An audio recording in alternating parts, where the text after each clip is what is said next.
Good evening, race fans, and welcome to round 10 of VSR Phoenix Season 9, live into the second half of the season exclusively from TRTN. Of course, as always, I am Regan Clark. You join us here just past the season midway as we head into round 10 of the championship, and from onwards, down towards the final 7 coming rounds of this very spectacular season so far. You join us from the Autodromo Internazionale di Imola.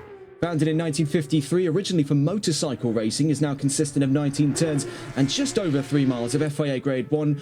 Former and current, now suddenly former home of the Emilia-Romagna Grand Prix, which has also gone by the San Marino Grand Prix over its history in the world of Formula 1. It's also hosted races from MotoGP, as well as a myriad of other series, including but not limited to the FIA World Endurance Championship and the European Le Mans Series, as well as formerly holding grounds for MXGP, FIM Endurance World Challenge and World Superbike. Right now, though, we wait just for a few more seconds before the start of qualifying today, and on one of the more splitting bits of news to have entered the paddock over the course of round 9 after exiting Donington and heading into round 10 as we kick off the start of the 20-minute qualifying. Looking here, the return of the single format, but also the recent departure of the 999, the Platinum Championship leader, mind you, of Just Boris. Now, we have reason to believe this was over his spat with Tommy over the course of round 9 of the championship, but was a relatively controversial finish for the 66, who took home his win in the championship. Looking actually further back into the previous wins over the course of the last 9 rounds, Tommy gets his first this season after a very controversial end in Donington. Just Boris won the race before that, and then it was a double race win in Valencia for 2 different drivers. Actually, it was a single win, I should say, for 2 different drivers in the double races that ran at Valencia for round 6 and 7, Elite Cassie and White Doctor. And with Boris now suddenly out of the championship, it does leave his position in the Platinum standings relatively stagnant for the time being, with 7 more rounds of points and 8 if you include this one today. It does give plenty credence if the Platinum category is to survive, as there have been ample rumours amongst the paddock that it may not by the end of Season 9, even before the end of this race today. So there was definitely a lot of air of speculation over whether or not Platinum would remain, but we do have the up-to-date standings for the Platinum category. Just Boris remains where he is in the lead of the championship, but will go no further. So it seems 376 points for the 999, and now Tommy has the opportunity to open the taps and get ever closer. We've just been watching here with Indian Goat, who took a surprise pole position in the last 2 rounds running at Donington Park. Let's see if we can catch on board there from the paddock. Right now is Tommy, the man set to potentially overtake the lead of that championship, but he's got a long way to do so, and he's got plenty of competition from the lower division at Gold, because as of right now, if we take a look between the two, the closest at the front of the pack is actually a factor of 26 points between Just Boris and Elite Cassie in the number 98. Makes his way down towards the line to start his flying lap here with 18 minutes to spare. Elite Cassie now 350 points, is only 4 points ahead of Blue Frog, those two sharing in some spectacular fighting over the course of the last 2 rounds in Donington Park, but now stands upon the chances, more so than the next driver down in Platinum, that being Tommy, to take the lead overall of Season 9. This could be the very first time we've seen it here on VSR Phoenix of a lower division driver taking the championship overall. Well, here's hoping that Platinum survives to make that accolade ever more impactful for the 98. Looking further down through the Gold standings then, as the most lively of the bunch, we find Elite Cassie and Blue Frog, of course, divided by only 4 points in the championship, not too far away from them by a factor of just a little under 100 points. Now, with bear in mind just under half the championship left to go, that could absolutely close up by the end of Season 9, and that's for ETE Giles, currently third with 249 points. Puts himself at a healthy distance there from VSR Otzi to round out the top 4. Rounding out that top 5, Indian Goat with 166 points ahead of VSR Chris and Regent. Looking down into the silver category, VSR Grizz finds himself now 30 points in the lead ahead of VSR Antion, with that gap set to open up, as so I'm told VSR Antion will be a no-show for today's round. VSR Twiglet then looks to pick up the pieces, only a single point away from overtaking his compatriot in the silver category and putting himself on prime position for the silver division charge. For the bronze championship, Shawnee Mack now leads by nearly 30 points, 28 if you want to be precise, ahead of VSR Dollar Up. Big Green on his debut. We saw him in the last couple of rounds, now third in the championship ahead of Jonathan Curran. And Mr. Bernie, otherwise known as Bully Boy, now in the top 5 and ahead of Jaco, who still, to this day, has yet to set points in the bronze category. It's likely so the number 14 will not see action in Season 9. So Cassie across the line, a 144.447. And now that we've discussed the championship at large, let's get into the session at hand today as we start to see the first of our times rolling in. VSR Chris is predicted at a pole position today at 144.475. We've already seen that record shattered by Elite Cassie, who was predicted actually, as a matter of fact, second fastest. So a sizable turnaround here for the number 98 over the course of his first flying lap. Then looking further down the line, Bully Boy, who we've now seen is now registered for bronze category, puts himself in the third fastest time according to Simbot data. That's ahead of VSR Grizz in fourth, and Tommy Johansson to round out what would be a prospective top 5 ahead of Big Green Man in sixth. Now also, just like Bully Boy, registered for the bronze category. The other two were previously unclassified over the course of Donington's qualifying predictions. Big Green puts himself ahead of VSR Otzi in 7th, VSR Twiglet in 8th, and Shawnee Mack in 9th, for only 9 times available according to Simbot data taken at the time at the top of that chart. Right now, though, we're seeing a bit of a different set of events play out. Elite Cassie leads the charge now on what would have been a predicted second place. We'll see what the strike back is from VSR. Chris had a less than ideal start to his qualifying. You can see he's now making his way out through turn 7 at Tosa. He finds himself 3 seconds off the beat here from Elite Cassie, so definitely a lot of winding up to do here for the 28 before he sends an absolute haymaker into the timing charts, and he's got plenty of time to do so. 14.5 minutes before the end of qualifying today. Still yet to see times here, but we're about to see down towards the line not only the number 98 onto another flying lap. We're about to see Indian Goat to the line from Sif. Goes fastest by 67 thousandths of a second. So remarkable stuff on the start here. Of course, we've seen over the course of Donington in the last race day running for rounds 8 and 9 of the championship that Indian Goat has proven himself as pole position material. Now with double the time to play with in a single qualifying session, he may yet have his chances to take home yet another pole position today. And we can see interjecting Elite Cassie and Indian Goat there now for second place by 8 thousandths of a second is Big Green. So we have 3 drivers there, all of the current would-be podium starters, divided by less than a tenth of a second. So that is a remarkable start to today's qualifying session. We're about to see the presence of VSR Chris, the man predicted for pole position, and as he gets to the line, it's only 4th fastest.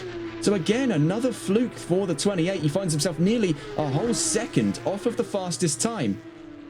That is a world's distance we're seeing there between 3rd and 4th place. Again, we've said this quite a few times. We can see actually into the wall there was trouble for the 90. I want to say that is the 98, if I'm not mistaken. Actually, no. So it's not the 98. It is the... Who is that then? In trouble? The 196? No. Reading there, 96. So that would be VSR Twiglet. My mistake there. He ran into a spot above there after the Varianti Tamburello. Speaking of the Varianti Tamburello, we'll be watching it from the perspective of the next car down to the line as we watch it with Elite Cassie, who gives us our unofficial tour of the Autodromo Internazionale Enzo Edino Ferrari, making our way then immediately down through turn 1 past the start-finish line. On our way down towards the Varianti Tamburello, of course, was an infamous site of one of the darkest days of motorsports history, the 1994 San Marino Grand Prix, where we lost both Roland Ratzenberger and Ayrton Senna, and it brought on this radical redesign of Sector 1, complete with a Varianti as opposed to what was originally a slingshot, high-speed, flat-out left-hander. That's complemented by an already existing Varianti now, turns 5 and 6 of the Varianti Villeneuve, heading down in towards turn 7 at Tosa. On the run into Sector 2, we're on board right now with Elite Cassie. Now on his way towards turn 8, turn 9 coming up very quickly at Piratella as we make the run downhill in towards turn 10. See little stabs there on the steering, trying to wrestle control back into the driver's hands here. Elite Cassie wrestling with his machine as we head down through Aqua Minerale. Turns 11, 12 and 13. Very easy for the back end of these cars to swing away on the drivers heading down through that section. In towards the Varianti Alta. Very, very sharp chicane here. One of the sharpest in motorsports.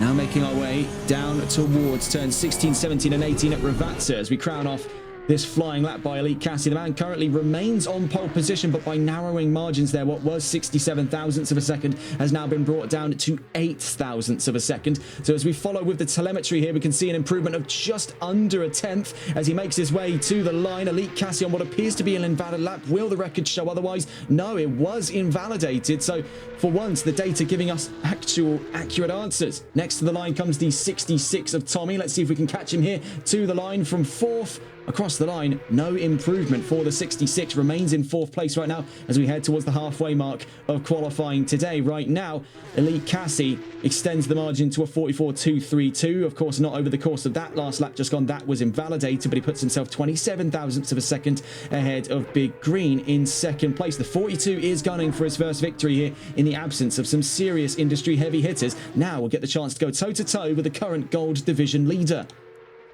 Indian Goat third fastest and ahead of Tommy, who's set to inherit the lead of the Platinum Championships in the absence of the 999 of Just Boris. We saw just a big step out there for the 96 behind him, that being VSR Twiglet, currently 10th. More on that in a second. Fifth place at the moment for VSR Grizz and sixth place for Bully Boy. We've just seen a recent improvement there by VSR Chris, up to 7th place and ahead of VSR Otzi, now down to 8th place. Of course, last season's Silver Division champion, still finding his footing up in gold. Blue Frog in 9th place, having a real mare here in Imola.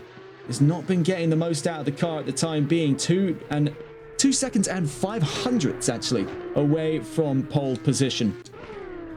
VSR Twiglet, we've seen stability issues aloof here for the 96, struggling over the course of this quali session, finds himself currently 10th, and then rounding out the field's timings is the number 4 of Shawnee Mac down in bronze. Of course, he won't be scoffing at where he's positioned on the track right now, as all it takes is one look back into the bronze standings to give more than empirical evidence to his rather unanimous championship lead.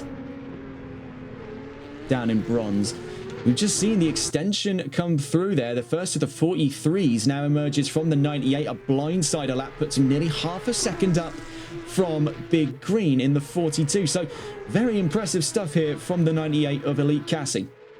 Just under 9 minutes left to go. I think the session still has a lot more to throw in our direction. Next towards the line comes the number 4. We were just briefly watching with Shawnee Mac on his way now to the line, the bronze championship leader.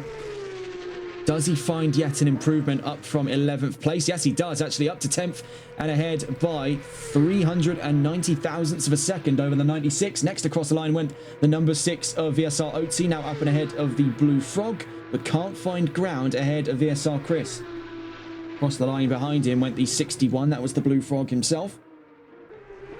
And then the number, I believe that to be the 28, VSR Chris, across the line remains currently in 7th place. Across the line goes Indian Goat onto another flying lap. Needs to find, looking at the gaps here, just in and around 800ths of a second, or a little under, a little over there, 800ths of a second to put himself in second place, to put himself on what are those incredibly vital starting positions on the front row. We've seen in the last couple of races here on TRTN across a myriad of championships that being on the front row is just as, if not equally as important. Actually, that means the same thing. It's just as important, I would say, as being on pole. If you can't take pole position, there are still great chances to lead the race from that front row. As we saw, actually, the best case example came from the man currently sitting on pole position, so he finds himself in a bit of a role reversal. And that was Elite Cassie. He was able to swing things around the outside on the start of the final round of the NLRL Sunday League. Took that home to a race win. Swung around the outside at Cops Corner in Silverstone. Started from second place, so he's really gone to prove the sort of importance of that front row. I think it's very easy for people to laser in on pole position and say, well, look, that's going to be run and done. By, you know, by numerical standards, absolutely. I'd say you've got your greatest chances, and that's not exactly, you know, a difficult take to make. You don't need to be educated to know that starting at the front of the field is going to give you the best possible advantage. But I've seen drivers do more with less. That's some of the best things we get to see out of races here on ACC. This series is no exemption now. In the power vacuum created by the absence of just Boris, it leaves Tommy without a line in the Platinum Championship, could find himself being pushed down into Gold, where he would then have to fend for position with Elite Cassie. Right now, the two look to be making that decidedly so into round 10. The race set to follow in about 6 minutes' time will be 60 minutes of racing, a full hour here in Imola, a single round as opposed to the double rounds we've been seeing over the course of the championship at large. We're on board with Elite Cassie on our way down towards Ravazza. Taking a look at the calendar here, we brought it up a few times over the course of this broadcast so far, but with 6 minutes left to go, waiting to see where Cassie gets toward the line. Bringing up that calendar, we've seen that it's been majoritively those double rounds over the course of the season so far. Across the line was sadly no improvement there for Elite Cassie. We're going to try and catch on board then with the 66, making his way to the line. Here comes Tommy. Behind him, the 96 of Twiglet. So Tommy needs to find 263 thousandths of a second. Does he do so on this lap? Not this time around, but with 5.5 minutes left to go, functionally looking at about 3, perhaps even 4 to squeeze more laps left in qualifying on this stint. So looking at that calendar, of course, this is among the final times you'll be seeing the 60-minute round format. It's only 3 in the championship so far. We saw Watkins Glen play out, and that was a fantastic race indeed. Now we get to see how things will play out for 60 minutes here in Imola, and then the last time we'll see it is in about, looking at it here, about 21 days. So a little under a month here on the broadcast schedule. That'll be on October 29th, just before Halloween, as a matter of fact, at the Silverstone Grand Prix circuit, round 15 of the championship. Well, it's technically going to be the penultimate race day of season 9.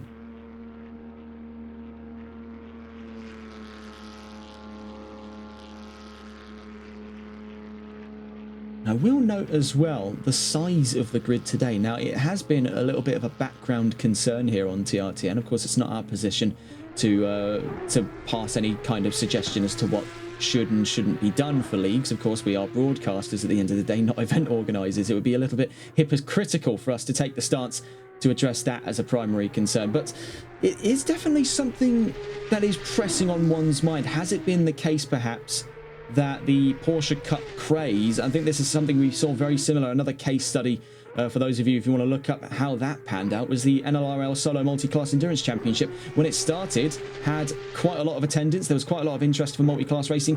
Could we be seeing perhaps the same, to a lesser extent, effect play out here in what has been already a bit of a crowd splitter in Season 9? The majority of ACC players, rather unsurprisingly, are in it to race GT3s, but we've definitely seen quite pleasant and unpleasant reactions to the sudden change to the Porsche 992 Cups over the course of this season. But I will say this, we're, halfway, actually over halfway into the season, and we're still pulling double figures. So I'd say that's, by all accounts, still a success. It's definitely been a risk for the folks at VSR. It does make us wonder, what will Season 10 look like in the near future? And that, of course, looking back to the calendar, could start by the end of the year. I mean, they've got the whole month of December there, and actually the latter half of November to begin racing again before the winter's break.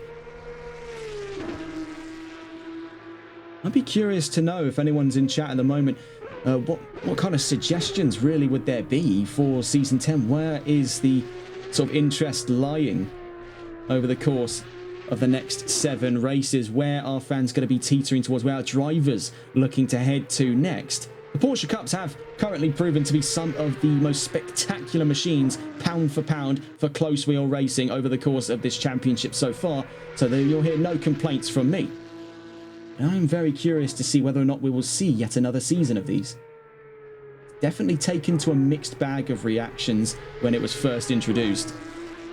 All the way back, looking back there in September, early September now. We're just a little over a month after the start of that.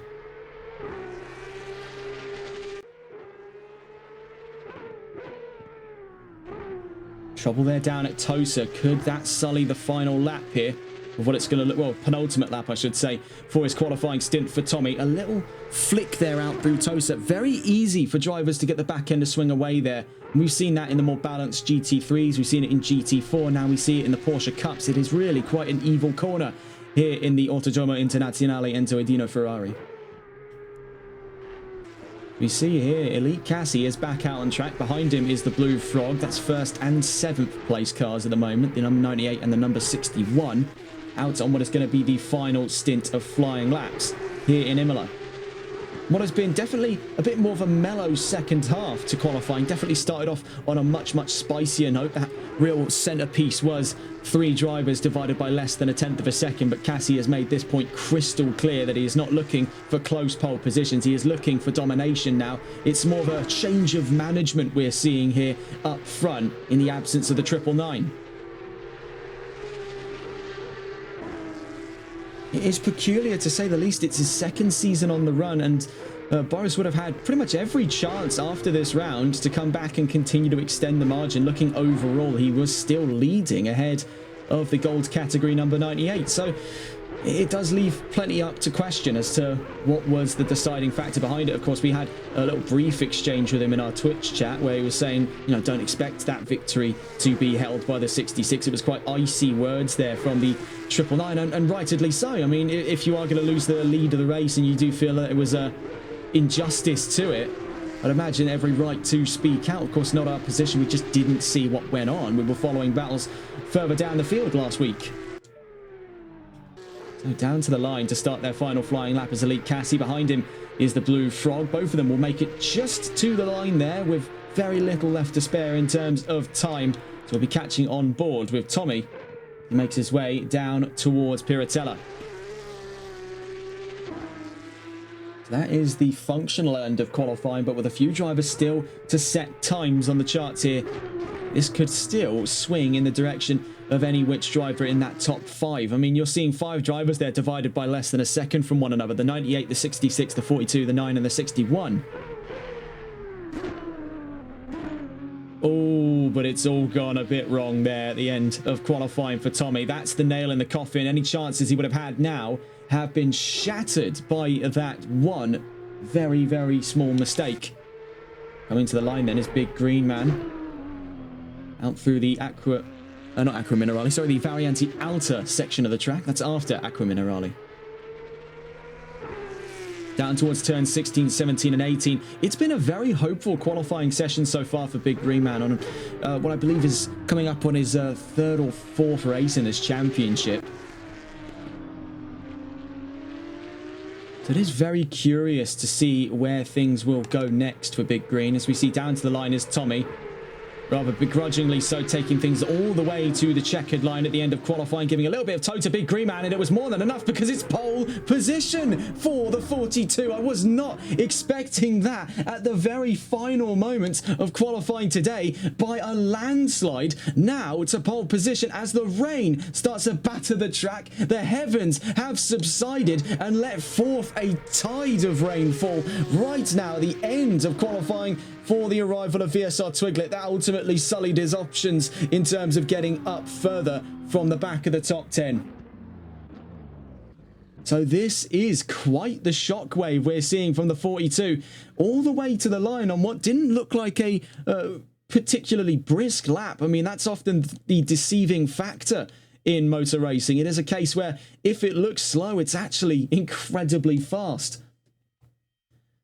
And that puts him nearly 130 thousandths of a second, 129 thousandths, so 1/10, 209 thousandths ahead of Elite Cassie for what is going to be a very exciting first for him to start on the front row alongside a heavy hitter like Elite Cassie.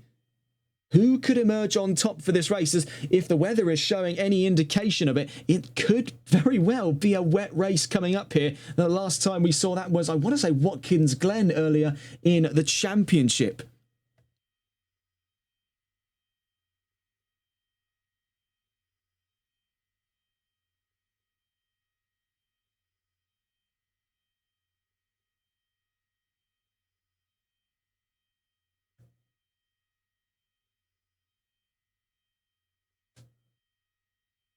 I do have some rather interesting remarks here passed from some of our colleagues over on the No Limits Racing League. Of course, those of you who've been tuning in over the course of the last week will no doubt remember, as we can now see an incredibly rain-soaked grid here in Imola. This is going to be an incredible race coming up. Next 60 minutes are going to be very wet, very wild.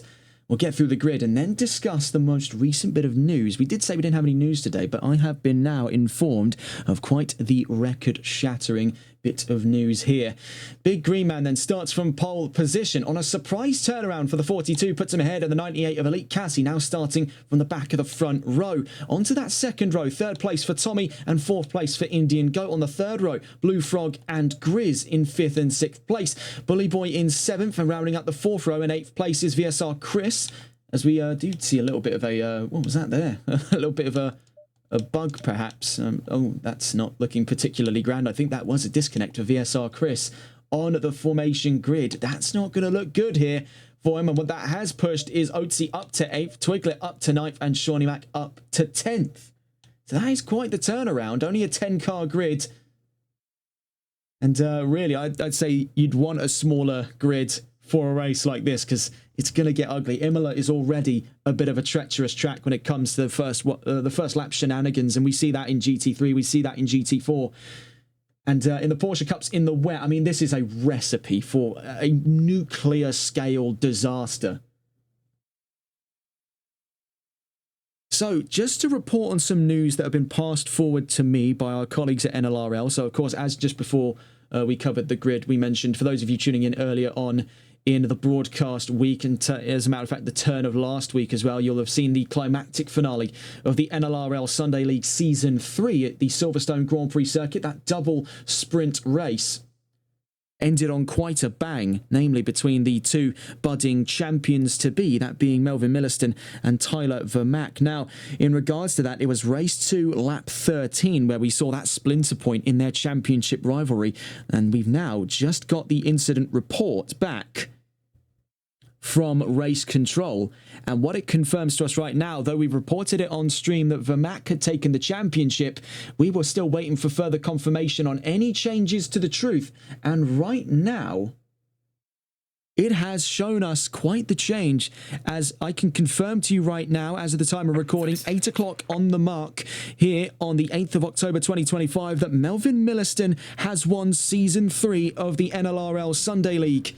So that is quite the turnaround after rulings by Race Control have now penalised Vermack for his collision.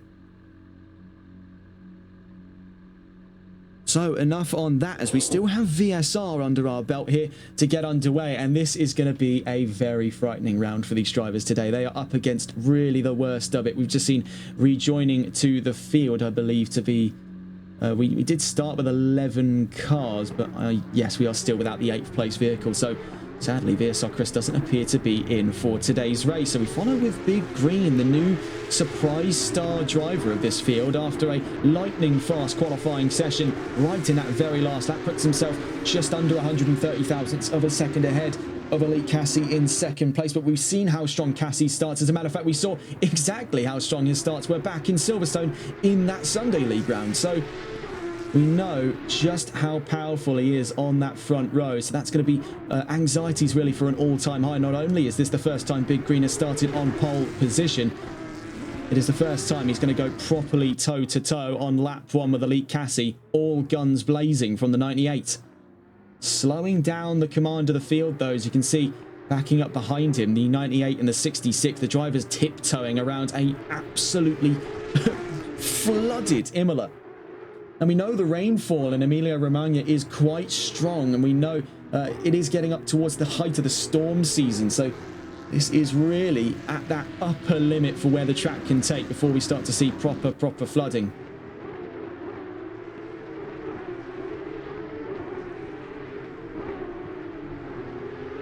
We've seen a wet race in Imola on a handful of occasions throughout our time as commentators. We've seen them also on the real world over the course of the last couple of years, and it is quite a scary track to be involved in when the rain starts beating down against the tarmac. Now, of course, the drivers will have at least the luxury of knowing they're on FIA Grade 1 tarmac, some of the best in the industry for water absorption, dispersal, and overall quality of the tarmac. So this should be slightly less punishing on them. Of course, that can still play double into the... that can still play yet a double negative, I should say. As with the surface being so slick, so finely maintained, if it does flood, it quite literally becomes an ice rink. as we've seen at tracks like the Hungaroring back in 2021. But without further ado then, let's get on to the starting proceedings here for round 10 of the championship. Back into the hour-long format, as we see off in the background, that is Indian Goat in trouble there in the number 9. Has to rejoin the track after the Variante Alta. I'll have to try and skitter his way back to 4th place amongst the field there, as we're only a few corners away from the start of round 10. So lining up side by side is that front row. Tommy's still waiting for the arrival of the number 9. There's Indian Goat just emerging in the peripheral of our view.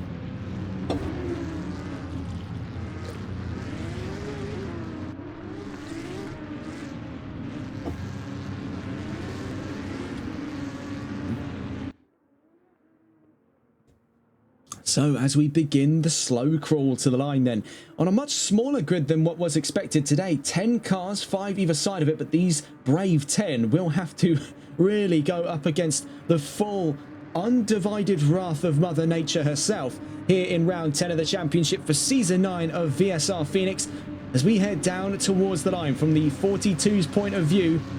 60 minutes against the clock here in the Autodromo Internazionale Enzo Edino Ferrari. Without further ado then, ladies and gents, as we roll down towards the line, 10 cars on the road with a very long wait to the line here, are green and racing here in Imola. Always catches me off guard, and it's clearly caught the 42 off guard because the 98 has rocketed away for the race start. Meanwhile, that second row is starting to merge with the front row, the 66 and the 9 closing in fast on the 42, but running off at the Variante Tamburello is the number 98 of Elite Cassie. Rejoins onto the field right into the point of view of the 66 and the number 9. That grants, I should say, Big Green Man the lead of this race.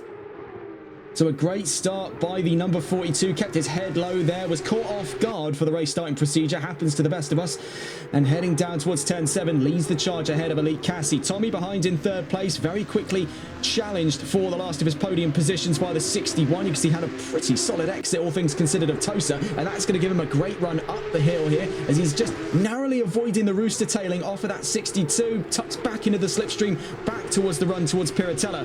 Back onto what is quickly going to become the dry line that drivers will religiously stick to over the course of this race. But up into 3rd place goes the 61, around the outside on the run into Aqua Minerale. That takes some serious guts to pull off, and he has run wide, albeit out through turns 12 and 13, so he has stunted a lot of his momentum, and that could give Tommy the run back up to the inside. In fact, solidifies the move before we even hit the braking zones for the Variante Alta. We see that's a side-by-side bump there between Bully Boy and VSR Grizz. Oh my goodness, it's contact between the pair of them. That's going to allow Oatsy an easy path around them, following in his wake VSR Twiglet.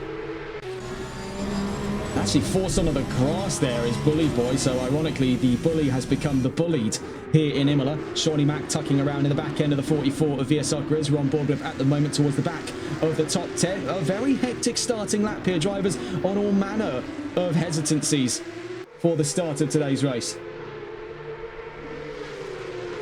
So looking up that road, as we're starting to see the sort of 2 tribes, as it were, start to form up, the top 4 and the bottom 6.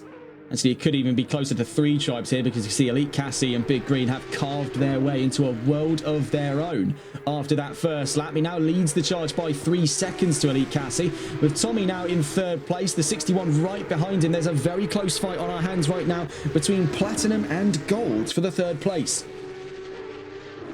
Tommy is among the last, in fact, I think the only Platinum car in today's race. We will double check that statement, but could we be seeing then, as yes, I'm looking on the list, he is the only Platinum driver in today's race.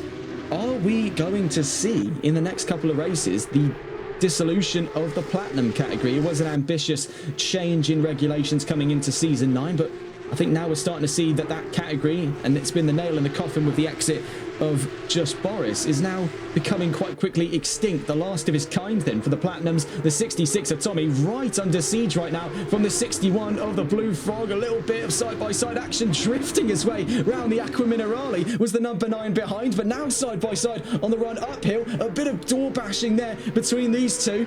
Blue Frog and Tommy in the fight for 3rd place. This is incredibly close. Touring cars level stuff amongst the pack here for the top 3. Meanwhile, those two have just disappeared up the road. The distant memory now of second and first place. Tommy is now having a fit himself in a world of his own, fending off a tide of gold drivers. So right behind him right now, the Blue Frog, Indian Goat and VSR Otzi. And not too far away either is Bully Boy, competing from the bronze category. We could see promotions for him later on in the season as we enter that second half proper. From behind Tommy, though, we can see side-by-side action here between the 61 of the Blue Frog and the number 9 of Indian Goat, fighting right now for what is 4th place on track. Indian Goat's got the inside down towards the Variante Tamburello. A little tuck onto the grass there by the Blue Frogs. He makes his way down towards turns 2, 3 and 4. Tucks back into the racing line. The number 9 having all manner of things shaken up through the Variante Tamburello. You can see the lack of visibility for the 61. He's really running blind in the back end of the number 9 right now. This is perhaps what's reinforced some of that hesitancy for the race start by a lot of the drivers there, because really if you're behind the front row, you are just not seeing anything on the run down towards Tamburello. Out through Tosa, we can see they're getting dangerously close as well to being in that fight for 3rd place. Right now, we're still seeing the number 9 and the number 61 trade blows here for 4th place. Now, most recently passing up into the hands of the number 9. He makes his way down through Piratella.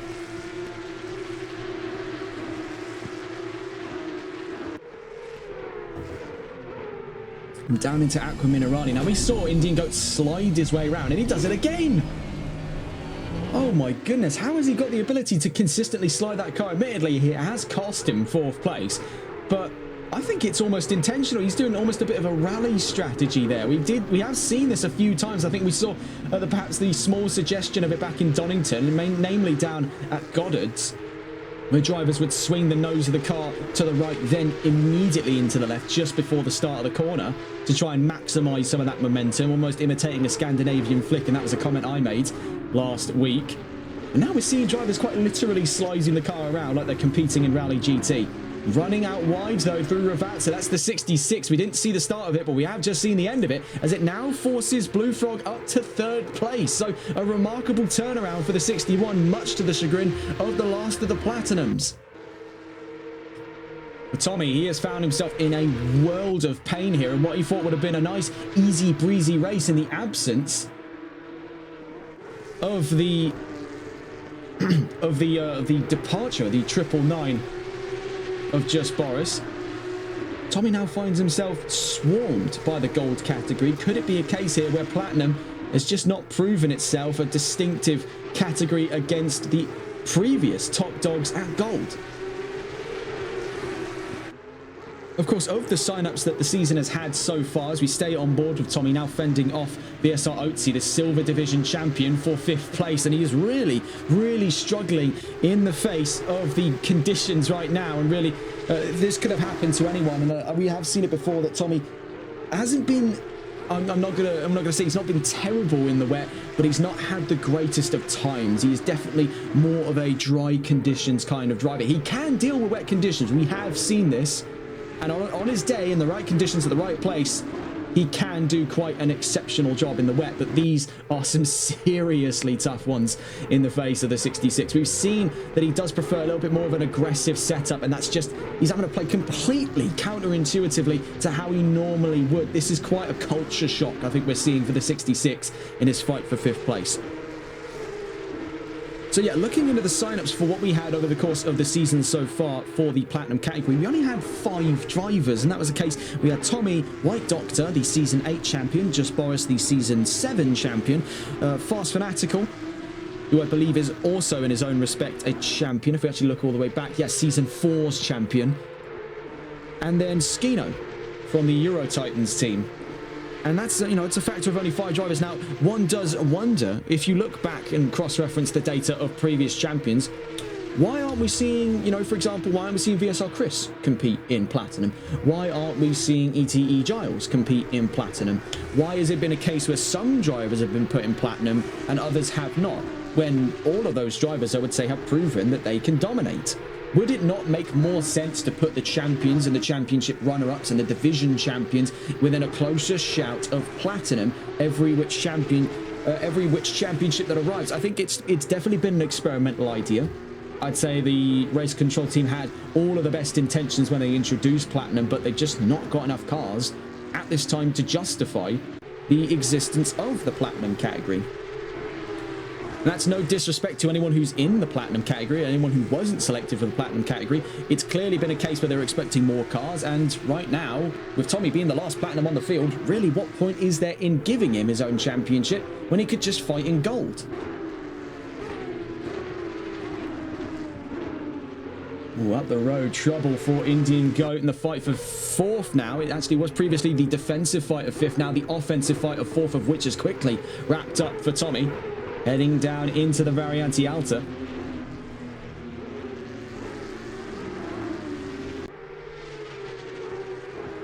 See in the background, very close fighting going on at hand here between the 44 and the 196 of VSR Grizz and Bully Boy.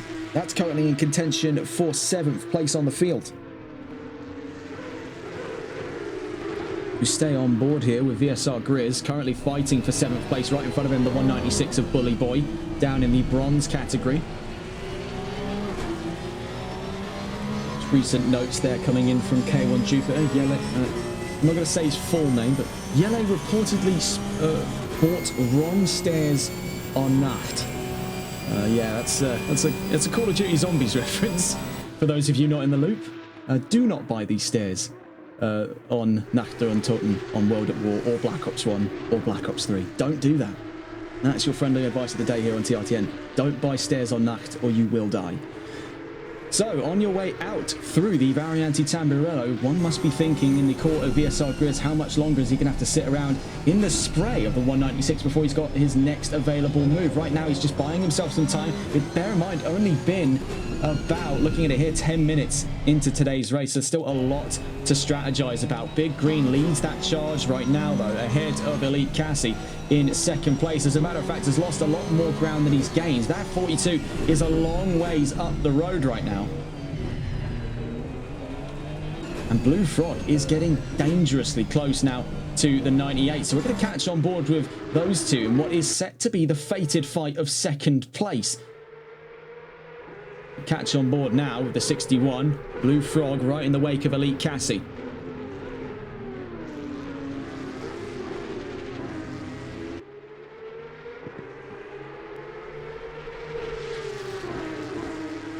You can see that Cassie is struggling. Something is not 100% there in the 98. He's been struggling a lot for grip. He's been struggling a lot for stopping power. And that's really fallen quite nicely into the hands of the 61. He dumps the car at the inside.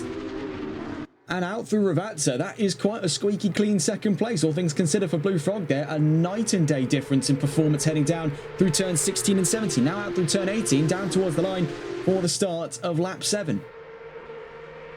Or lap 6, I should say.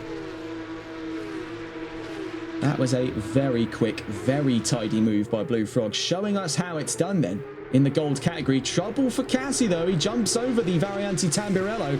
The 98 running into serious trouble now. Something is just not connecting between himself and the car. Bear in mind, all of these drivers have that mandatory pit stop to serve over the course of this race. That will be coming in somewhere in the ballpark of the 30-minute mark. We've been saying this every time we've gone live for a 60-minute race. That really does seem to be the growing trend. I'd say it's anywhere now. The wider range for at least dry races is about 38 minutes to 21 minutes, in and around that ballpark. But with the wet conditions right now, the tyres aren't really going to be degrading anywhere near as quickly. I mean, all of that temperature is going to be keeping the tyres at a nice, decent temperature. Tyre wear dramatically drops away in wet conditions by nature of just being water cooled at all times. But that's not to say that these drivers won't be considering the option to ditch them over the course of their first and only mandatory pit stops. So watching further down the road as we head up towards the quarter-hour mark of round 10 of the championship, Big Green leads the charge by now 20 seconds up the road in the number 42. Blue Frog in second in the 61, got that move tucked in nice, neat and tidy on the 98 down at Ravazza, this very same section of the track of which the 98 runs into even more trouble, could invite the arrival of the 66. Up the inside goes Tommy, following him potentially through the exit of Ravazza is Indian Goat over a careening 98. Elite Cassie, how on earth did he keep the car in good stead there on the exit of turn 18? That really could have gone wrong for him. You can see there, already started after turn 17. And then caught even more gravel as the cameras shifted. The car was almost fully sideways, was still sliding by the time the number 9 was with him. We see now, still watching with Indian Goat in that fight for 4th place against the careening Elite Cassie. He is really struggling. Something has dramatically shifted in the power balance between these two over the course of the last 3 laps.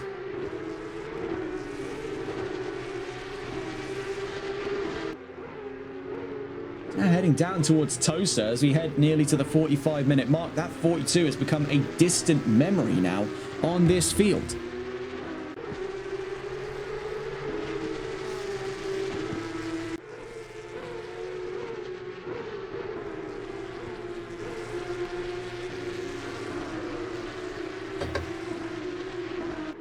We stay on board then with Indian Goat, the number 9, chasing down the 98 as we head into the Aqua Minerale section.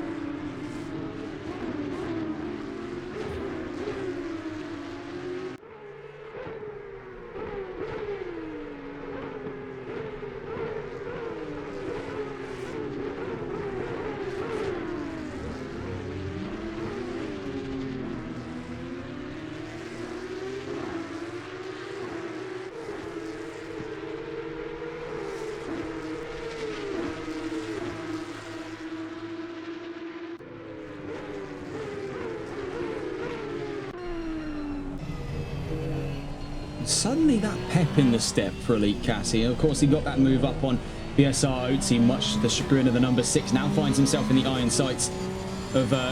actually, no, hang on. So we did have to briefly take a look to the other monitor. We actually missed out on the fact that Indian Goat fumbled and has now actually fallen behind Otzi. So that was a misconstrue of the information from us here. That's our apologies. So let's just quickly give ourselves the recap. Of course, we only did that a moment ago. Oh my words, off of the track goes the number 9. Now losing out to both Otzi and Bully Boy, rejoins the field before VSR Grizz. So Indian Goat now dropping down to what is currently 7th place on the field. We did see trouble though. Oh, so hang on, he's back up to 6th because there's damage for Bully Boy. So we're really struggling to pick up the pieces here amongst the fog of war going on in Sector 1. On lap 8 here in Imola. I think they're just piecing together what happened. So Indian Goat dropped behind VSR Otzi, and now out of the top 5. And then he ran into even further complications on his efforts to try and get back up to the number 6 on his run down through the Variante Tambirello. Slipped up, lost the position out to Bully Boy, who himself, after the exit of Tambirello on the run down towards the Variante Villeneuve, ran himself into trouble, giving the number 9 the look back up into 6th place. I believe that's the autopsy we're looking at there.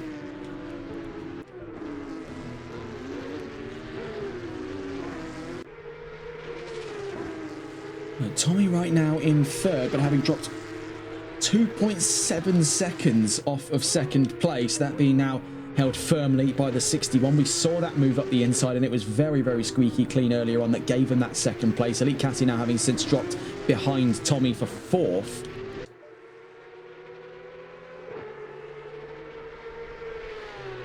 So all the drivers slowly starting to spread apart here past the 20-minute mark of race. Not race 1, actually. I was so used to saying that. We've been so used to the double sprint format over the course of the championship. This is over the course of the 60-minute race currently at hand here for round 10 of the championship.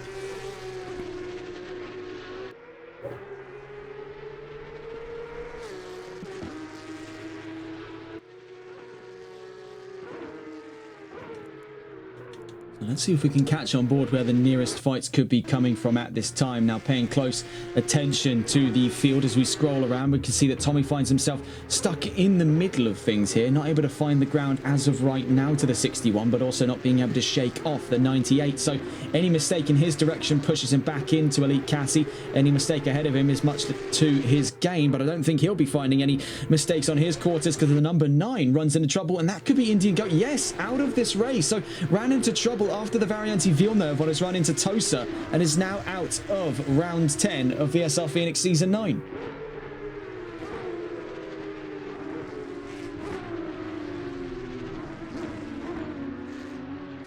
So we're going to follow on board with VSR Otzi. I've got a gut feeling here. The gaps have been drawing closer and closer and closer between these two over the course of the last lap and a half. 1.8 seconds and dropping between the 6 and the 98. Let's stay on board very quickly then with VSR Otzi.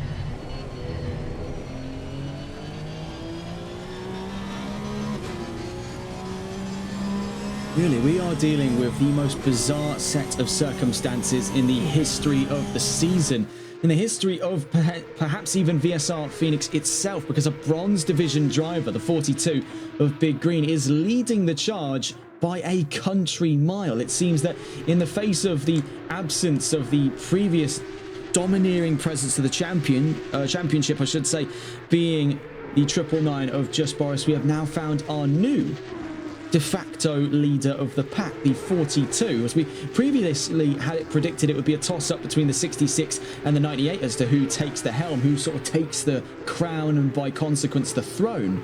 The 42, had he started earlier in the season, could have made himself just as much so championship material. And of course, looking back to that calendar as we cut away here from the point of view of VSR Otzi, looking back up towards the front of the field for the 42, looking at the calendar, bear in mind, after today, he still has 7 more point scoring opportunities. If he keeps on form like this, there is nothing to say that he cannot find himself closer and closer to a chance of at least a division championship by the end of Season 9. Right now, he finds himself in 3rd place. After a very short run of events so far in Season 9, he's with 70 points, only 22 points away from VSR Dollar Up, and then by contrast, only 50 points away from the lead of the bronze championship. So a lot riding on the line for the 42. I think he's definitely been misplaced. I could see definitely a promotion up to silver. I would even go as far to say a promotion up to gold within the next couple of rounds here, just to sort of level the playing fields, because this kind of performance from a bronze driver, now bear in mind this is more formality for drivers who are new to the championship. They're placed by default in bronze and then assessed based off of the next couple of races. I think if what we're looking at here is correct, I have never seen more remarkable vehicle control in the wet in the Porsche Cups off of any one driver on this grid. This new driver seemingly on the block here has absolutely shown them all up dead to right. It has been superb vehicle control. Let's just stay on board here with the 42 as he makes his way into Sector 2. I really do want to see just what are we dealing with here in the core of the 42.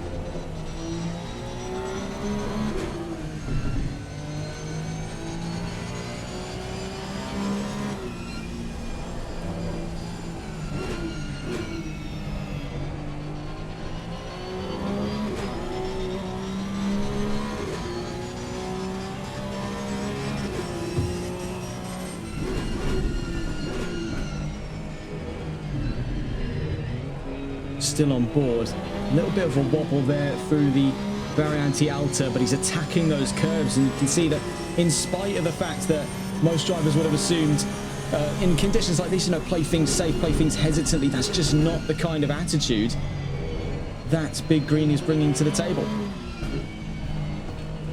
That is really quite a bizarre turnaround here, considering the last run of events that he's had over the course of the championship, short as it may have been for him so far. It is really quite something.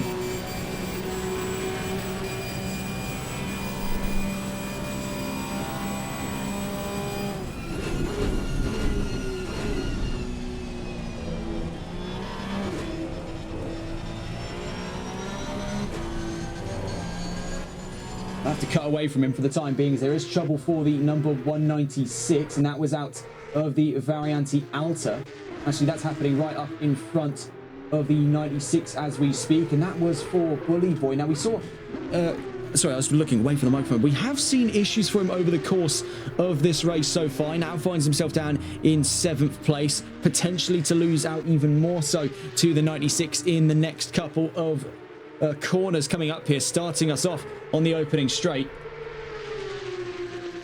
The 96 now up alongside the 196 as the battle of the 96s kick off proper. VSR Twiglet looking for the inside, but backs out of it. That's good intuition there in practice by VSR Twiglet. He knows that it is almost ice there up the inside. You can see the almost debilitating lack of available grip down through turns 2, 3, and 4. We'll catch on with those two in a moment's time, as we can see things are not showing any signs of slowing down in the fight between Cassie and Otzi. I did say this was going to be one of the upcoming battles on this grid. We've seen it already happen once, and now we're about to see it reignite between these two as we head towards the halfway mark. Bear in mind, we're about to see, and we're in that range right now for our pit stop runs, so we could see strategy play a very heavy hand in the deciding factor for these remaining positions. Right now, it is an imperial lead for the 42 so far in today's race.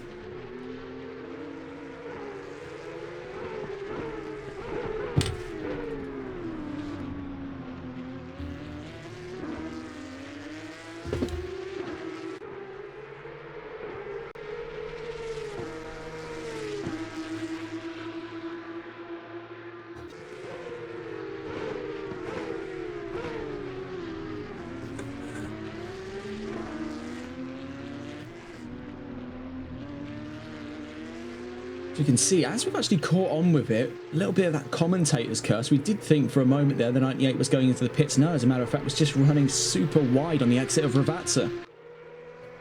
So not an awful lot to report on at this time. We saw the first of the exchanges there between the 196 and the 96 now as they enter the same section of the track. It's about to kick back off again as big trouble for Bully Boy now gives rise to a move up to 7th for VSR Twiglet. Definitely a bit of a... hesitant race by all. You can see really the MO for today has been survival. We've seen a lot less action than we're accustomed to here in VSR Phoenix, but really those conditions would have given way to any kind of performance besides the ones we're accustomed to, as we are seeing the worst of the wet weather conditions coming in here on round 10.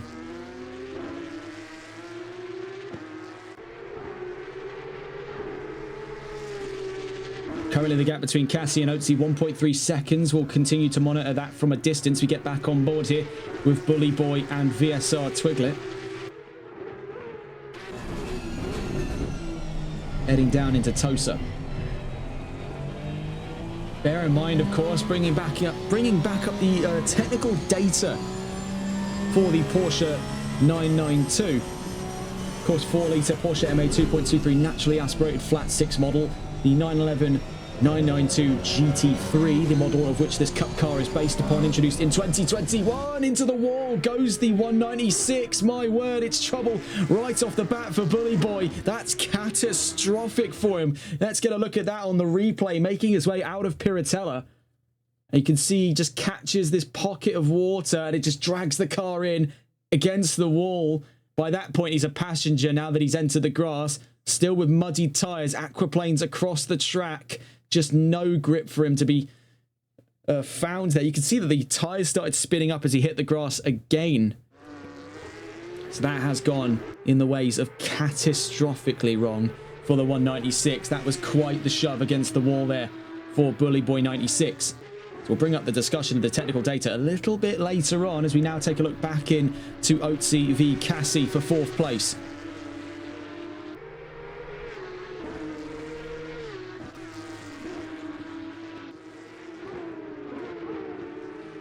So, whilst we stay on board with VSR Otzi, the Silver Division champion of last season, still finding his footing in gold. We mentioned that earlier on in today's broadcast. I think he's definitely starting to find the sort of groove of things for the number 6. And looking back into that technical data, of course, MA 2.23 naturally aspirated flat 6, making somewhere in the ballpark of, I think it was a reported 510 metric horsepower. So a lot, I think it might be 410. I will double check the tech data we were given for the Porsches. I believe it to be, so yes, it's 501 metric horsepower at 8,500 RPM. So it's 510 PS or about 501 wheel or brake horsepower, depending on who you ask, at 8,400 RPM. It weighs in at around 1,260 kilos due to a mainly aluminium chassis, about 80% of which is aluminium, 20% normal steel. And now here's the thing, it features a anti-lock braking system developed specifically for the 992 by Bosch Motorsports, but the kicker is they didn't give it a traction control system. So this is quite a raw, quite a visceral machine, and it is incredibly hard to drive in wet weather conditions, as evidenced by the drivers today. We see into the pits goes Elite Cassie, giving Otzi 4th place for the time being as we head towards the halfway mark of round 10. Of course, with these Porsches, that same DNA, that same ethos from the first generation Porsche 911 existing all the way back 60 years ago at the genesis of what is arguably the world's most popular sports car, still exists today here in its 8th generation, just as raw, just as guttural, and just as difficult.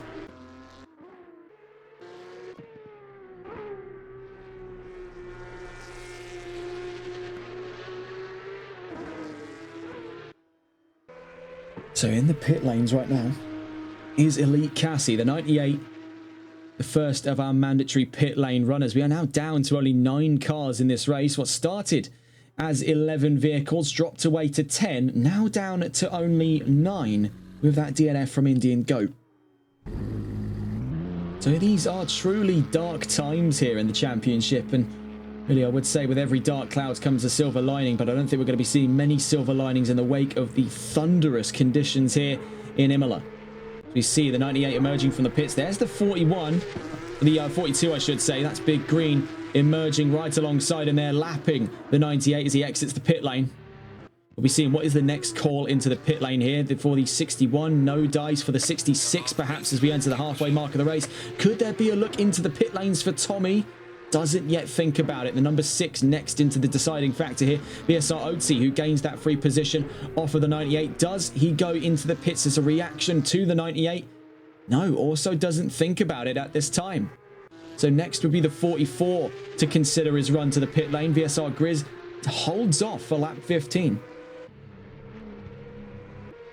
The next into the consideration for a pit lane run, the 96. Let's see, do we see VSR Twiglet make his way into the pit lane? We can see it's definitely been some struggles for grip, but no, he insists the car's fine, stays out for this lap. The 196, the car he went up against with quite considerable damage. Surely this is a consideration for a pit lane run, had ever I seen one, as Bully Boy actually looks to potentially lose position out here to Shawnee Mack, as right now the number 4 is closing in, and closing in fast. So here to the pit lane comes Bully Boy in the 196. Now bear in mind, he's got the very short run to the timing lines there to get the car slowed down to the correct speed limit. Otherwise, it's going to be a stop-go 30-second penalty. And that really would be just rubbing salt in what is already plenty of wounds for the 196 in today's race. So past the halfway mark, we're starting to see the bulk of our pit stops emerge. Already 2 drivers having taken the initiative. We could be seeing a plethora of drivers into the pit lane in the next 8.5 minutes before the 20-minute mark of today's race. Right now, Big Green is one among them. Into the pit lane comes the 42. That leaves the options open right now for the Blue Frog and Tommy to try for the strategic angle of taking the lead of this race. Now, bear in mind, it's going to take a wing and a prayer here, and quite a lot of brains for these drivers. So staying out is the 61. We'll see what the initiative is for the 66 and the number 6. Plenty of 6s there in the top 4.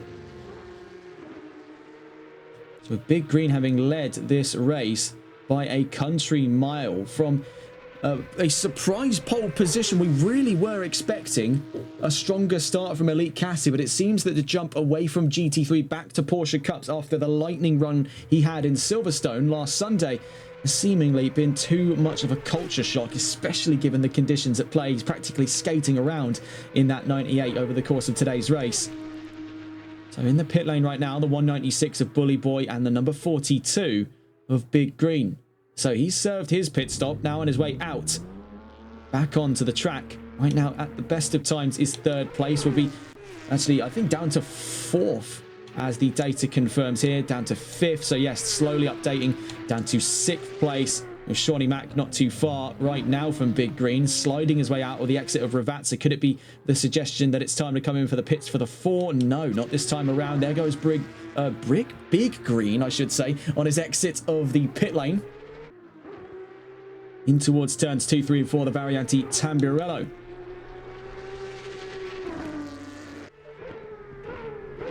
So a lot of pressure now falls on the shoulders of the 61, struggling to find his footing over the course of the Variante Alta. The Blue Frog has the opportunity here to try for an overcut, but it is going to be incredibly tough to do so. Requires a lot of precision and a hell of a lot of luck right now, given the conditions at play, given how dominant the 42 has been in the wet weather conditions in Porsche Cup. This could get dicey for the Blue Frog. Does he consider his odds for a pit lane run? No. Does Tommy, as we see him now on the exit of Ravazza, making his way down towards the second part of Ravazza there, turn 17, now on his way to the pit entry. Does he go in for it? No. So another denial of the pit lane run for the 66. Now next to the pit lane entry could be the number 6 of VSR OT, now up to third place. And just like the two in front of him, do not consider the angle. VSR Grizz, same story. So a lot of drivers reluctant to make that pit lane run at this time. Clearly favouring the longer strategies because they've got a lot more confidence now that they've gotten used to the conditions at hand. The tyres are still putting up with the punishment this late on into today's race.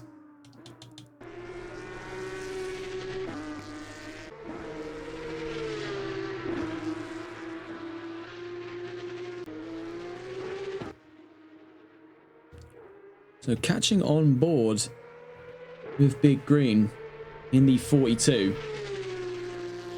That is definitely quite a bizarre thing to see, is that he's categorized as bronze. That will very quickly change if I had any thoughts about it. I'd definitely say this driver is capable of, I would say, definitely bottom end of gold at the very worst of it. Bear in mind, it's been quite a mixed bag for results for Big Green Man. He's currently got 70 points in the span of about 3 to 4, I think maybe 5 races.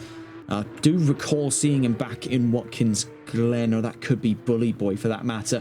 Regardless, Big Green has been a very present sight as of recent. I would definitely say gold is that best category that suits him right now, and I would say following on the discussions earlier on with the potential extinction of the platinum category, I'd say that's probably where a lot of the drivers now belong, in that gold category, the upper echelon as it were. I suppose it makes sense as to why platinum was introduced, because you had a lot of these drivers that were, frankly, let's be honest here, alien by comparison to their contemporaries in gold. It was trying to give the rest of the drivers in gold that fighting chance, but I think this season has proven doesn't really need the hand-holding. We'll catch on with Big Green a little later on here. We see into the pits goes not only Shawnee Mack, but Tommy in the 66. You can see the number 4 just out of focus up the road from the 66 at this time. Staying clear of the pit lanes again is the 61, so trying to extend the gap for as long as he possibly can right now. We've seen that those pit lane runs sit in excess of 30 to 40 seconds at the best of times for these drivers today, so there's a lot to consider. This isn't as quick and as snappy as other disciplines here that have ran out of the Autodromo Internazionale Enzo Dino Ferrari. This isn't the sub 2-second pit stops you could expect to see in Formula 1, nor is it the sub 30-second pit stops you could expect to see in the World Endurance Championship at the best of times. This is really quite a lot on the table. Which I'd say for WEC, you're probably looking in and around, well, let's say about 40 odd seconds there, not including the run out of the pit lane.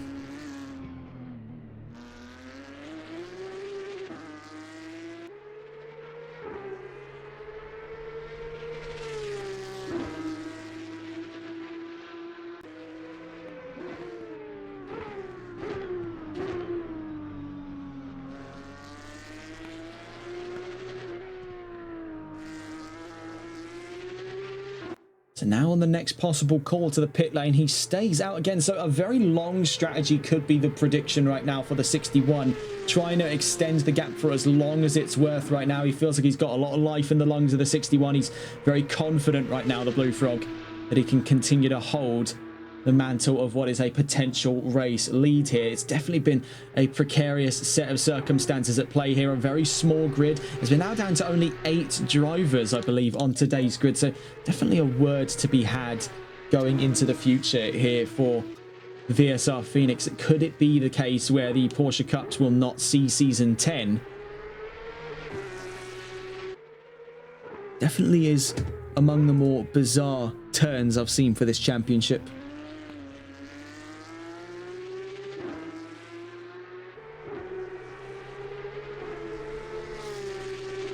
So right now, with 21 minutes left to go, it is a bit bleak, albeit here in Imola, with the grid having dropped away 3 cars from the start. 1 before the race even began, 2 now over the course of the race, as we're 40 minutes in, closing in on round 10. Blue Frog leads the charge, but still has yet to come into the pit lane. That's the same story for the rest of the podium sitters at this time, VSR Otzi and VSR Grizz. Big Green in the 42, currently stuck behind Shawnee Mack, the lapped car in 7th place, the number 4. Competing from the bronze category. Big Green, weirdly enough, is also competing from the bronze category, but as I mentioned before, definitely not for much longer. Number 4 running into trouble there through the Variante Villeneuve. That gives Big Green the leg up into the next, well, I would say the next position, but he's already, of course, lapped him. It just gives him the leg of the road now to really sort of stretch the legs on the 42. 20 minutes left to go then. He finds himself 4th place with the fastest lap and in the potential lineup to take home the race win. And this is really going to be quite a turn for Big Green.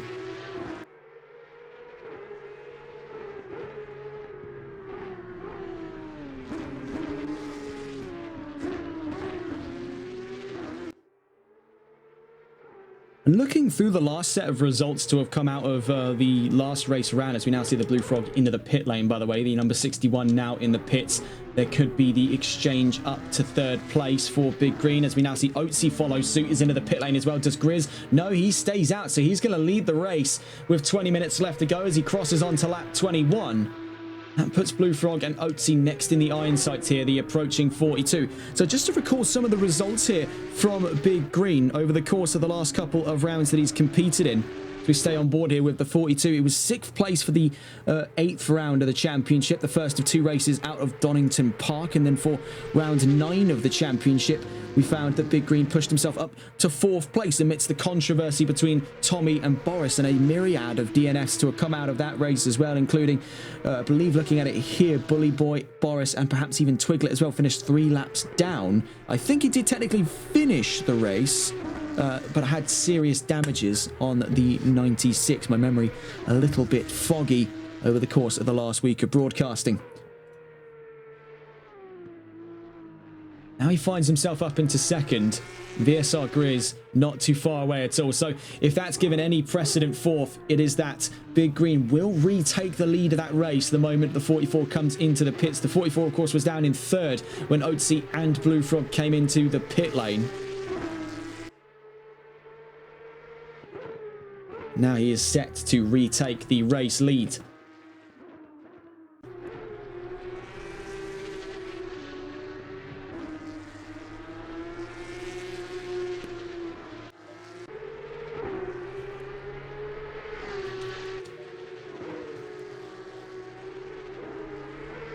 The pack's still quite spread out. I must say these conditions have been really quite something awful for the drivers today. It's spread them way too far apart to fight without serious risk of mistakes and spin-outs. We see Grizz into the pit lane, so that will give Big Green Man the green light, as it were, to retake the race lead. We stay on board once again with the 42, just to bring up another set of previous results. Now, this is round 6 and 7. I do not actually believe he was in the result. No, so he's only competed. This is his 3rd race. So I was correct in my first assertion that Big Green Man, this is his 3rd race in the championship, not 4th, not 5th, 3rd, as he now takes the race lead here in Imola, retakes it from what was an incredible start from a surprise pole position. I think he's really sort of dropped the gloves a little bit here after qualifying, has let everyone know exactly who they're up against. Really, it does seem to be the case where the lead of this race, and perhaps for even races in the future, are under new management here, courtesy of the 42. Looking at where we'll be then in the next 17 and a half minutes before the end of round 10. Let's see where we'll be next week, and heading into October 15th, we're back onto the double sprint format for the next fortnight of racing thereafter. The 15th of October takes us to the Zandvoort circuit in Zandvoort on Zee, Netherlands. And Alton Park gives rise to rounds 13 and 14. So we're back in the UK for a triple set of rounds, 13, 14 and 15, with round 15 the week after, heading to the Silverstone Grand Prix circuit before the season finale for round 16 and 17, a double set of rounds on the 5th of November. And I believe that's bonfire night as well. So fireworks for the championship and fireworks in the real world. Heading down to the Variante Alta then. Big Green Man leads the charge ahead of the Blue Frog on what is seemingly the Requiem knell for quite a few positions in today's race. Closest fight on track right now appears to be Grizz v Oatsy. We can see that Blue Frog is given ample company by Bully Boy, but Bully Boy's in 8th position. Blue Frog's in 2nd. I can say here with quite certain confidence, there's quite the spring in the step here from Bully Boy. I think he's had a less than ideal race. It's definitely been quite a mixed bag for him. We've seen quite a few tank slappers over the course of this race. As a matter of fact, I think if we take a look back into the instant replay just gone by, we can see what happened for him earlier on. He was making his way out through Piratella, caught a little bit of the water into the wall. Big slam for the 196, but he's really found quite the spring in his step, so much so that he's able to go toe-to-toe with the car currently 2nd place in this race, albeit it's not for position, but really, you got to respect the hustle here for the 196. Had it been a case where the race had panned out any other way for him, this could absolutely have been a fight for 2nd place on track for position. We'll cut to the nearest fight for position for the sake of brevity. It's for 4th and 5th right now. VSR Oatsy versus VSR Grizz on the exit of Ravazza, the number 6 and the number 44, heading in to what the current start of lap 23 is looking like. 15 minutes left to go then. It's definitely an odd set of circumstances. We're much more used to those packed out grids in VSR Phoenix. With 8 cars left, it has really been those who have survived Imola more so than who have finished today's race. It's a more apt description of who we're dealing with.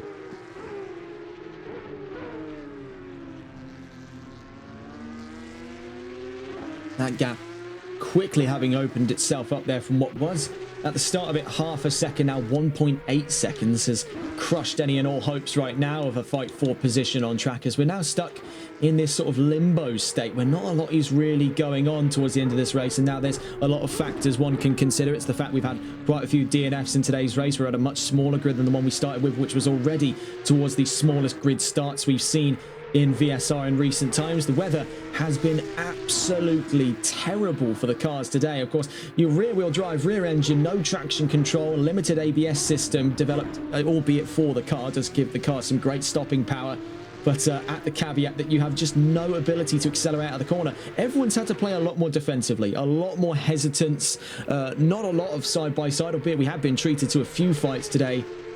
Really, I would say it's just the circumstances at play have not given rise to the race we were all expecting to see here in Imola.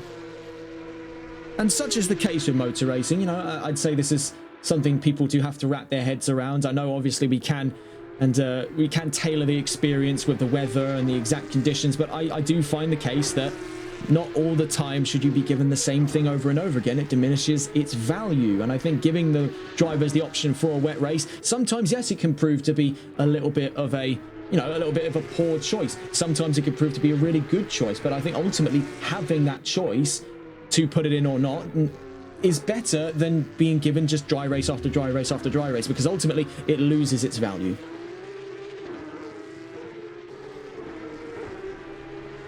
I'd say wet races are a necessary evil in sim racing. They can be either really good, or it could be the case here where you've got drivers a little too afraid to fight, and you can see they're often spending the majority of the race fighting the car more so than fighting each other.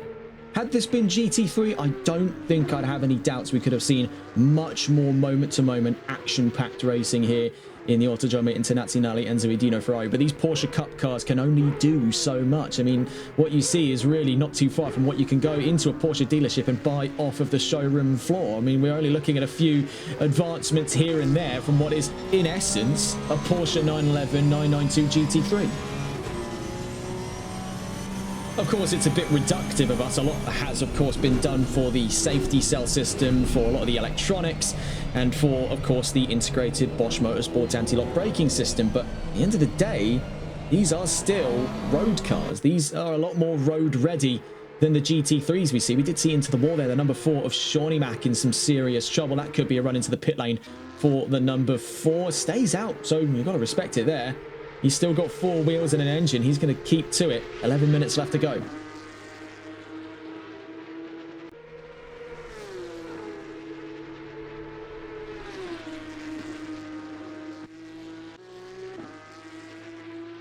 Really not an awful lot left to discuss at this time. No current fights too close up the field. I say that as if Grizz hasn't drawn into a sub-second gap here to VSR Oatsy, so we'll stay on board with these two. Could yet be another fight on the table here. Let's get on board with the 44 of VSR Grizz.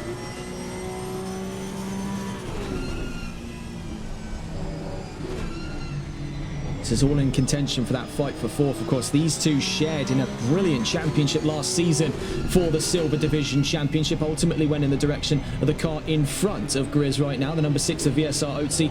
Now he's looking for revenge here. VSR Grizz at this late stage of the championship, looking back into those championship standings to give you a reminder from earlier on in today's stream of what we're looking at before the end of today here at round 10 of the championship. Leading in that platinum category is just Boris, after leaving the championship after a very controversial end to round 9 at the Donington Park circuit. Amidst contact between himself and the car, now set to inherit the lead of platinum, the 66 of Tommy.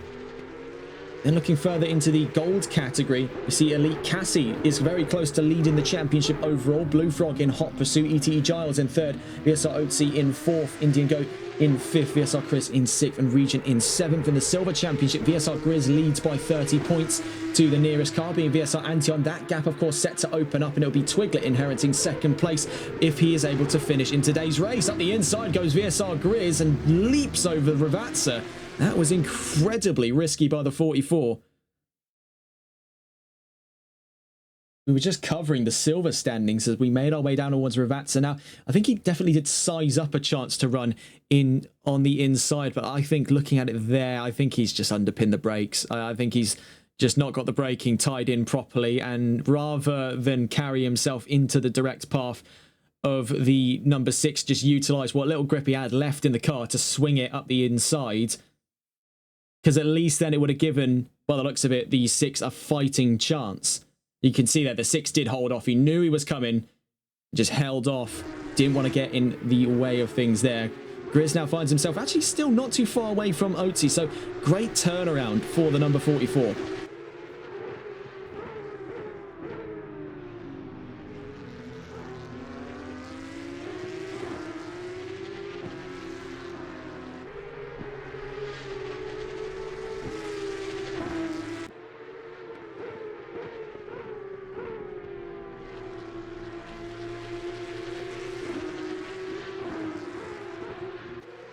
Heading down through Piratella could yet be the suggestion of the fight re-emerging for 4th place. I won't call it too early here as we see them down towards the Acqua Minerale. Meanwhile, behind them is trouble for the number 4. Let's see if we can catch on board here. Shawnee Mack had some trouble out through Piratella. You can see him sort of coasting the car down in towards the Acqua Minerale. Clearly something quite seriously wrong now with the number 4. You can see making his way up out of Acqua Minerale. That is steering damage. He's having to keep the wheel held at about, looking at it there, about 11 o'clock, and he's just not giving him anything when he tries to turn the car right. So he has to cut completely over the Variante Alta.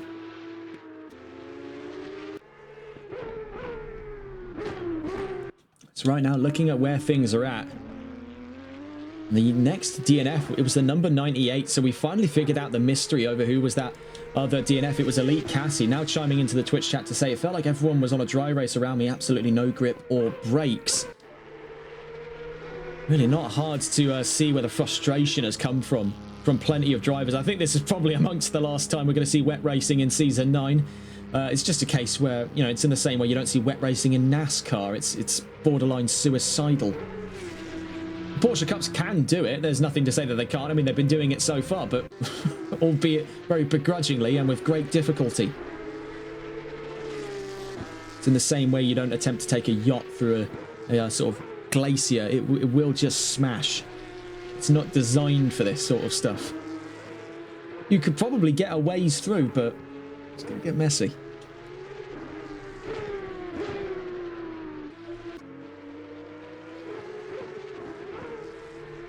So, looking at where things are as we drop to under 7 minutes left to go in round 10 on what has been a bit more of a tepid round here in VSR Phoenix. We can see that things are very close in that fight for 4th place. We'll stay on board with VSR Grizz and VSR Otzi on their run down towards the Variante Alta. We could see one more little fight here before the end of round 10.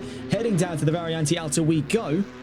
As we continue to recount the current standings right now, Big Green leads the charge and is looking on his 3rd appearance in this championship to take home a race win, and the first time I think we've ever seen a bronze driver do so. That'll be the 42, looking to make history here in VSR Phoenix. Tommy in 2nd, Blue Frog in 3rd. Right now we're watching a fight for 4th place between VSR Grizz and VSR Otzi. Otzi in the black and red with the white lettering, Grizz in the green with the black lettering. Otherwise, the number 6 and the number 44.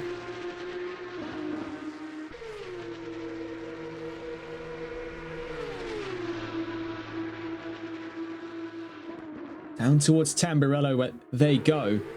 It's looking further behind them as well. VSR Twiglet in 6th, Bully Boy 7th, and Shawnee Mac emerging from the pit after repairing damage on his number 4 in 8th place. We see there, that's Twiglet. And just quickly checking in back onto the 44. There was trouble up ahead for the 196 Bully Boy, running into trouble after the Variante Villeneuve. Now that's been a real area of contention, and you can see where it starts for a lot of drivers there. Just hooking themselves out of turn 6 can be enough just to swing the car out of line enough to where it can force it to fishtail. And we saw even then it carries on all the way into turn 7. I do want to bring this point forth. Blue Frog ran into quite a spot of bother amidst the wake of incidents for Shawnee Mac and Bully Boy. Bully Boy now into another incident. It's a mirror match almost for what happened a few laps ago in this race. Now, this time, in the opposite direction. We're going to cut away from VSR Grizz just for a moment's time. We do want to get on board with VSR Otzi because he has found himself in a very, very stand-up spot right now. The number 6 stands upon the chances to finish on the podium as he's around the outside on the 61. It's contact between the pair of them through the Variante Alta. He's forced back into the iron sights of the 44. The pair of them squirreling for position on the exit of the Variante Alta. On their way to Ravazza we go now. Barely any grip to be found here. We saw up the inside earlier on was the 44. Now the number 6 finds himself to the inside on what could be 2 abreast down into turn 16. Now out through turn 17, a little shoulder check from the 61, so that was cheeky from the Blue Frog. Otzi will not be particularly happy about that as he now finds himself forced back down into the defensive fight of 4th place.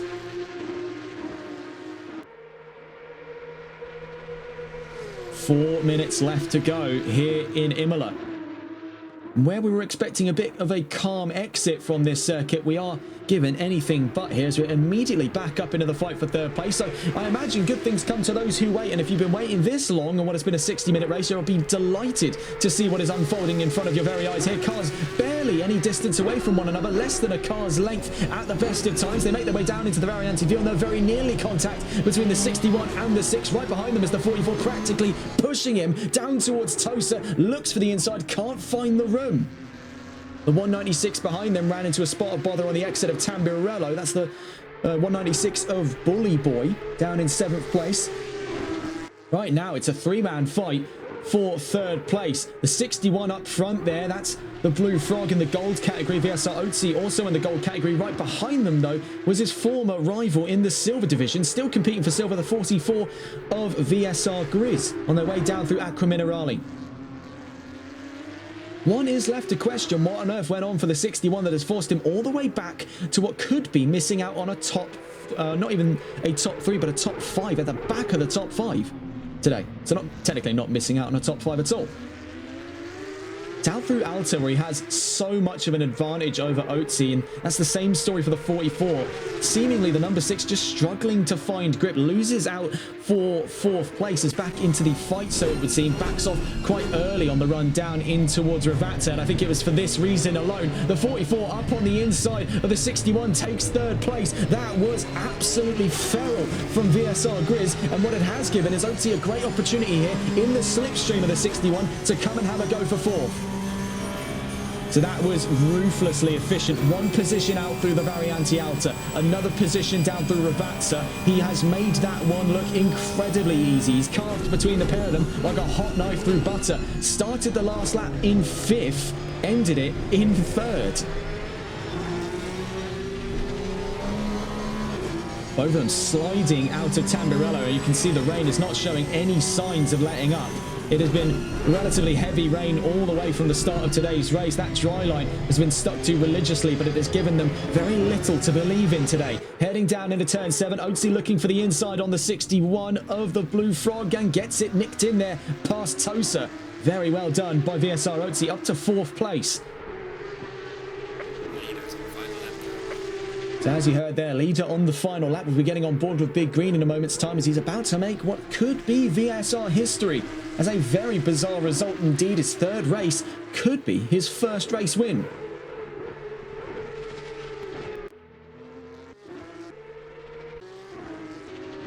So looking around the field, we're now on board with the Blue Frog. As you can see, sliding his way out of Aqua Minerale. Up against the ropes here, it has been a quite disastrous second half for his performance here in Imola, and it's capped off there by having to jump over the Variante Alta. He gets any more rambunctious, let's say, it's with the track limits, he could be looking at a drive-through penalty, and that's the worst thing you want to see with 30 seconds left to go, only functionally one more lap. He's just got to coast this one now, really, down towards the line over the course of the next lap coming. He knows his chances to get back onto 3rd have started disappearing a while back. I think it was the moment he saw the 44 and the 6 descend upon him there that he knew his goose was cooked. As for the 44, he's put nearly 5 seconds on the number 6 of VSR Otzi, so this is a real turnaround for VSR Grizz. I would definitely say this is driver of the day material for the 44. I'd say very closely followed by the 42, and speaking of the 42, let's get on board with a very bizarre turnaround. After 3 events in, we're on board with Big Green. He made his debut back in Donington. We had him mistaken for Bully Boy, who made his debut back in Watkins Glen, but no, Big Green made his debut back in Donington Park, and after 3 races here in VSR Phoenix, here in Season 9, at the dawn of the Porsche Cup era, the checkered flag flies to greet him first amongst the fray, as he becomes one of the first, if not only, examples of a bronze driver winning overall. What a turnaround for the 42 today. Absolutely ecstatic stuff for Big Green. That was really quite a race to take home. Total domination after that last lap lunge for qualifying to put himself ahead of Elite Cassie. It was second to none today for the 42. Very, very well done. Tommy on his way down towards Ravazza looks to pick up 2nd place, but let's get back on board with the rest of the top 5. As we can see, that is quite quickly spread apart, so we caught it right at its sweetest moments then between Grizz, Otzi and the Blue Frog. Grizz looks to be taking home a podium, and in glorious fashion, as we saw him carve his way from the back of the top 5 onto the podium. A very, very solid final drive there towards the end of round 10 for the 44. The 66 on his way to the line then, and that is a platinum category victory for Tommy. A bronze category and overall victories going to Big Green. Grizz on his way to the line to take home the silver division victory today. So that's the silver class win for round 10 of the championship. That will be advancing his position in the silver championship rather nicely. Otzi to the line to pick up the gold division win today. So what a bizarre list of tiers there. I mean, what? Bronze, platinum, silver, gold. What on earth is going on here in the wet and frankly wild conditions of Imola? We'll wait to see here to the line. VSR Twiglet runs into trouble, so that gives Bully Boy the run to the line for 7th place. VSR Twiglet, I believe, was still a lap ahead anyway, so on his way to the line, we'll pick up 6th place. We'll get the full rundown in a moment's time, but for Big Green, What a result today. His third race in VSR Phoenix becomes his first victory in surprising conditions here in Imola. There's your full result. Big Green wins in round 10 of the championship. Tommy in second, VSR Grizz in third, VSR Otzi fourth, Blue Frog in fifth, VSR Twiglet sixth, Bully Boy seventh, and Shawnee Mac in eighth. DNFs from Cassie, Indian Goat, and VSR Chris with a DNS.